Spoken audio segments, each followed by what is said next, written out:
পিতামাতা এবং স্ত্রীর মধ্যে সমন্বয় করতে ব্যর্থ হচ্ছি। পিতামাতা এবং স্ত্রীর চাহিদা যদি বিপরীতমুখী হয় তাহলে কার চাহিদাকে প্রাধান্য দেব? কোরআন সুন্নাহ ও বাস্তবতার আলোকে নির্দেশনা দিবেন। পিতামাতা এবং স্ত্রীর মধ্যে সমন্বয় করাটা আমাদের সমাজে নানা কারণে জটিলতা সৃষ্টি হয়, এটা জটিল আকার ধারণ করে। তো এরকম পরিস্থিতিতে আসলে আমরা যদি এমন কোনো পজিশনে চলে যাই যে কোনো একজনের চাহিদাকে প্রাধান্য দিতে হচ্ছে, তাহলে কোনো কোনো ক্ষেত্রে পিতামাতাকে আমরা প্রাধান্য দিতে হবে। দেখতে হবে যে বিষয়টা কোন কোন ধরনের। কোনো কোনো ক্ষেত্রে আবার স্ত্রীরটাকে প্রাধান্য দিতে হবে। যদি স্ত্রীর হক আদায় করা সংশ্লিষ্ট বিষয় হয়, পিতামাতা চাচ্ছেন স্ত্রীর হক আদায় না করতে, স্ত্রী চাচ্ছে তার হক আদায় করতে, তো শরীয়ত তো আপনাকে স্ত্রীর হক আদায় করতে নির্দেশ করেছে, বিধায় এখানে পিতামাতা নিষেধ করলেও স্ত্রীর চাহিদাকেই অগ্রাধিকার দিতে হবে। আর যদি স্ত্রীর নফল চাহিদা হয় যেটা আপনি আদায় করতে বাধ্য নন কিন্তু পিতামাতা সেটা নিষেধ করেন, তাহলে সেটা পিতামাতার নির্দেশনাকে আমলে নিয়ে স্ত্রীকে আপনি কনভিন্স করার এবং বোঝানোর চেষ্টা করতে হবে যে তার প্রতি আপনার ভালোবাসার কোনো কমতি নাই, কিন্তু বাবা মার প্রতি রেসপেক্টের জায়গা থেকে শুধুমাত্র আপনি এখানে সীমাবদ্ধ পরিসরে আপনাকে কাজ করতে হচ্ছে, অথবা তার চাহিদা পূরণ করতে পারছেন না। তো এই বিষয়গুলোকে আসলে একক মূলনীতির আলোকে আনা কঠিন, বা এক কথা উত্তর দেওয়া কঠিন, কারণ এটা পরিস্থিতি এবং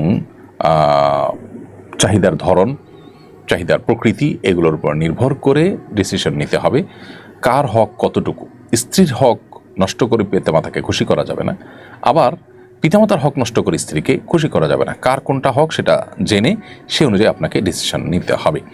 এজন্য সুনির্দিষ্ট কোনো ইস্যু তৈরি হলে আপনার কোনো আলেমের সাথে, পরিচিত কোনো আলেম, বিদগ্ধ আলেমের সাথে দেখা করে তারপর বিস্তারিত বলে তার কাছ থেকে উত্তর নেওয়ার চেষ্টা করবেন। মাহমুদুল হাসান আপনি লিখেছেন, শারীরিক প্রতিবন্ধিতার কারণে পরনির্ভরশীল ব্যক্তির বিয়ের বিধান কি? তারা কি বিয়ে করতে পারবে? প্রতিবন্ধকতা এটা বিবাহের জন্য বাধা নয়। শারীরিক প্রতিবন্ধকতা নিয়েও কেউ চাইলে বিয়ে করতে পারেন।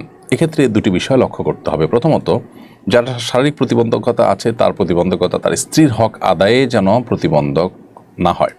এমন কিছু প্রতিবন্ধকতা আছে যেগুলো সত্ত্বেও তিনি স্ত্রীর হক আদায় করতে পারেন। ভরণ পোষণের বিষয়টা হলো, তিনি তার ভরণ পোষণ নিজে দিতে না পারলে তার পক্ষ থেকে তার বাবা, ভাই, অন্য কেউ যদি দায়িত্ব পালন করেন তাতেও হয়ে যাবে। অথবা স্ত্রী যদি বলেন যে না, ভরণ পোষণের পরে আমার এত চাপাচাপি নেই, বরং আমি নিজে সেটা অ্যারেঞ্জ করব, তাতেও কিন্তু বিয়ে বিশুদ্ধ হয়ে যায়। অতএব প্রতিবন্ধী মানুষ হলে তাকে বিয়ে করা যাবে না বা তাকে বিয়ে দেওয়া যাবে না, ব্যাপারটা সেরকম না। ছেলে হোক আর মেয়ে হোক, প্রতিবন্ধী হলে তাদেরকে বিয়ে নেওয়া জায়েজ আছে। শুধু দেখতে হবে যে এই প্রতিবন্ধকতা যেন নিজের জীবনসঙ্গীর কোনো হক আদায় করার ক্ষেত্রে তাকে তিনি যেন অপারক না হন। আর দ্বিতীয়ত যে বিষয়টি, সেটি হলো যে তার যে সঙ্গিনী তিনি যদি এই বিষয়টি জানেন যে তিনি এই দিক থেকে প্রতিবন্ধী, তাহলে সেক্ষেত্রে সেটা জানা সত্ত্বেও তিনি যদি রাজি থাকেন তাহলে বিবাহ সম্পূর্ণ বিশুদ্ধ। শরীয়ত সেখানে কোনো প্রকার ইন্টারফেয়ার করে না। হিজরি নববর্ষকে স্বাগত জানিয়ে দুই একটি জায়গায় আনন্দ মিছিল হয়েছে, এ ব্যাপারে শরীর কোনো নিষেধাজ্ঞা আছে কিনা?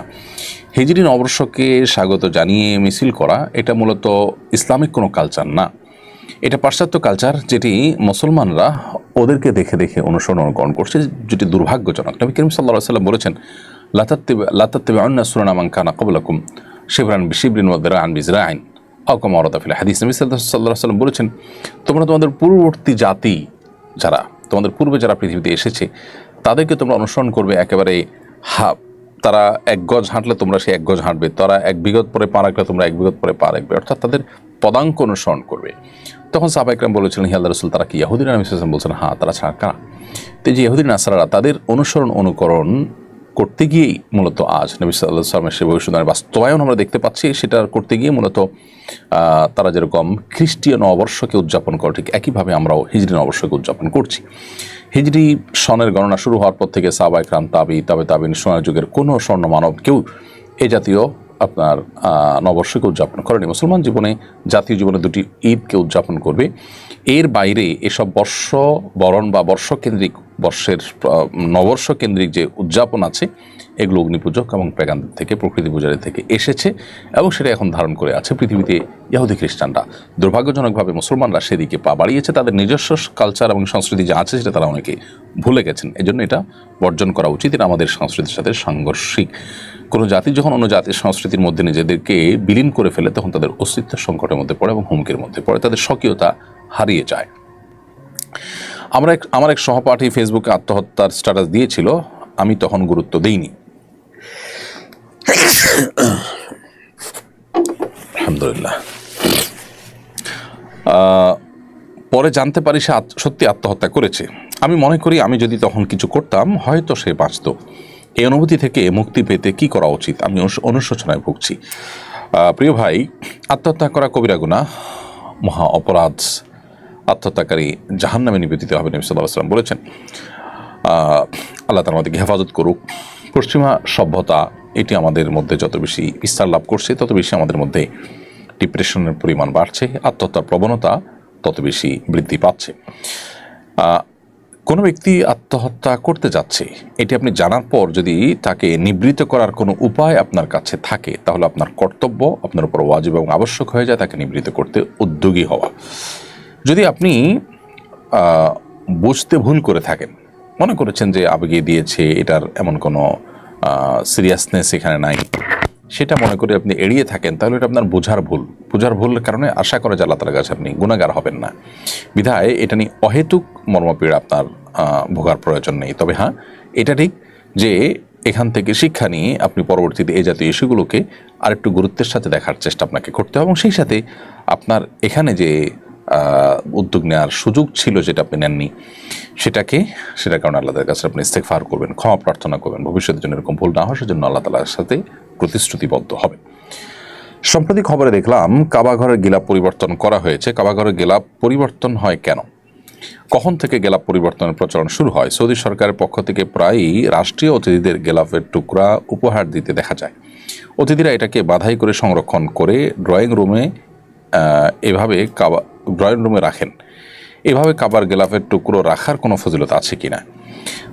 কাবার গিলাফ পরিবর্তন করার ইতিহাস অনেক পুরনো। এটা কোনো বিদআত নয় এবং এটা নবী সাল্লাল্লাহু আলাইহি ওয়াসাল্লাম পরবর্তীতে প্রচলিত হওয়া কোনো বিষয়ও নয়।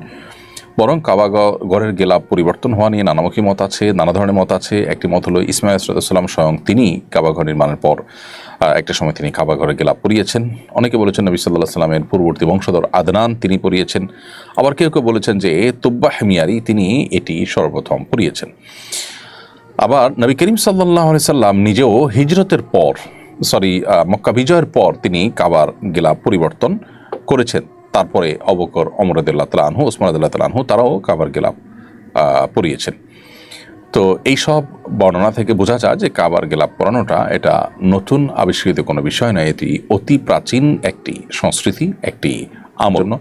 কাবা ঘরের গিলাফ পরিধান করানো হয় সেটাকে সম্মানার্থে, জাস্ট কাবা ঘরের সম্মানার্থে।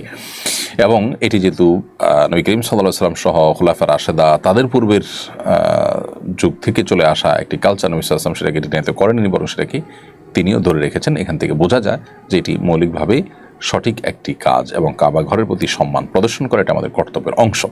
তো এই প্রক্রিয়া সম্মান প্রদর্শন করাটা শরিয়া সিদ্ধ। এখন কথা হলো কাবা ঘরের গিলাফ পরিবর্তন করা হয়, পরিবর্তন করা গিলাফের টুকরো যে অনেকে নিয়ে সংরক্ষণ করেন যারা পান, সেটা সৌদি সরকারের তরফ থেকে, সেটা ঠিক আছে কিনা? এর উত্তর হলো হ্যাঁ, সেটাও ঠিক আছে, এটা দোষের কোনো বিষয় নয়। তবে কাবা ঘরের গিলাফ হেফাজত করার বা এটাকে রাখার আলাদা কোনো ফজিলত করেন বা সুন্নাহ বর্ণিত হয়নি। এটা ঠিক যে কাবা ঘরের প্রতি সম্মান প্রদর্শন, কাবা ঘরের প্রতি ভালোবাসার জায়গা থেকে যে কাবার ঘরে এটা লেগেছিল সেটি আমি সাথে রাখলাম, এই ভালোবাসা প্রদর্শনের জন্য কেউ রাখতে পারে নিজের কাছে। তবে এটা রাখলে বিশেষ কোনো উপকার, বিশেষ কোনো ফজিলত, বিশেষ কোনো মর্যাদা লাভের কথা কোরআন সুন্নাহ আলাদা করে বর্ণিত হয়নি, সেটিও আমাদের মাথায় রাখতে হবে।